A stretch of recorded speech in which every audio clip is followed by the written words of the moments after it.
Wunderdoktor lives somewhere on the edge of point and click and action games. I say that because the mouse is the only way to control your hand in the game, but it requires you to be quick and careful. There are so many sick people you need to help in this world. For some reason, they're able to get into your moving office without it stopping. I have no idea how that works. The patients have boils and wounds that need tending to. Some of them are even infested with critters and flies. Ugh, that's gross. The game is really simple because you're only controlling it by the mouse. Most things just need to be clicked on, while others, like sutures, have points that need to be touched. It's not a day job I want to have. Also, the doctor only seems to have their right hand. The game would have been a lot easier if the doctor had two hands though. We never get a story as to why their arm is missing. Okay, no, I'm just joking. But it is kind of funny to think about that the doctor is doing all of this work with just their right hand. That's only the icon you see. Must be pretty good at their job. Unfortunately, while point-and-click games are very accessible for gamers of all skill levels, it leaves much to be desired in terms of difficulty.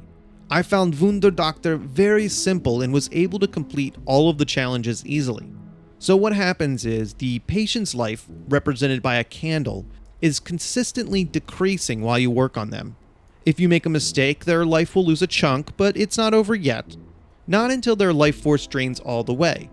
I had a few patients die on me, but the game lets you replay the same patient over and over. It's very forgiving. There are different modifiers to this basic formula, but a lot of the joy in this game comes from discovering them. I don't want to give too much away for anyone who wants to play.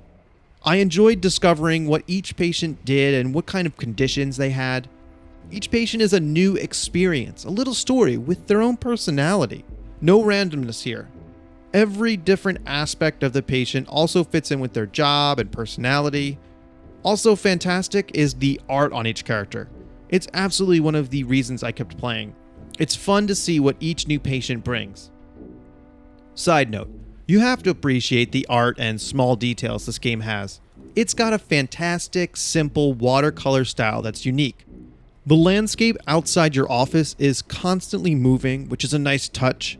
The characters are themed to different areas of the world, which adds to the diversity of them. Even your office changes to fit in with the area you're in. There's a newspaper that gets delivered to enhance the story, another nice touch. The almanac is a little confusing though. Some of the scraps of paper you find adds hand sketches to it. I guess it's just supposed to add a little bit of extra, but for some reason, I thought it was going to be more important. No big deal. I appreciate Wunderdoktor's unique style that drew me in from the screenshots. As I said though, the game's difficulty is a bit low. For me, the game's ending is where it should have been at about 25% of the way in. Remember the game from the Wii Trauma Center? It's not likely to give you the same stress that game induced.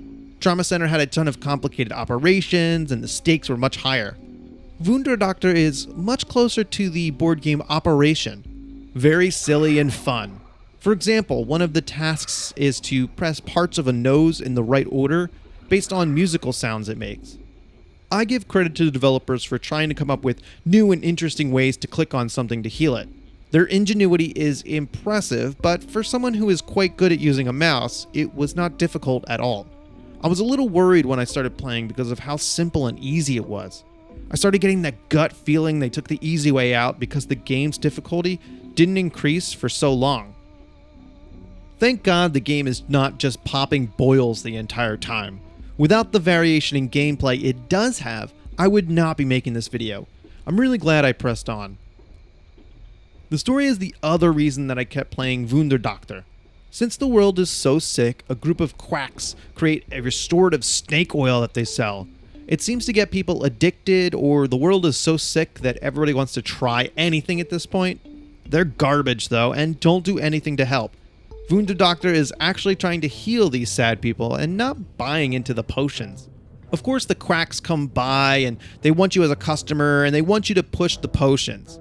That's all I really want to say about the story for fear of ruining it. If you decide to pick up the game, the story is enjoyable and having it spoiled would be such a waste. One other cool part of the game is that there's a lot of side missions, some of them more hidden than others. It's pretty interesting. Like Papers, Please, sometimes people give you scraps of paper. They could have exact directions on them or be a little bit more obscure. They were fun and I wish the game had more of them. Could be some replay value here if you want to see if you can get them all. If you're looking for a small game that has a unique art style with an interesting story, then you should consider this. It's not going to be for everybody. I mean, everyone can play it, but you have to be in the market for a point-and-click game. It only took me 2 hours to complete, and I didn't find everything. This game isn't going to change anyone's mind about the genre. I did enjoy playing it. It's not something that I would normally pick up. The story's good, the characters are interesting, it's just simple, clean fun.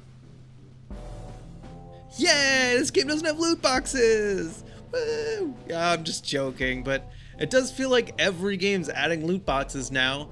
I think indie games are some of the ones where they haven't really reached that yet, which I am thankful for, besides the free-to-play, which is fine.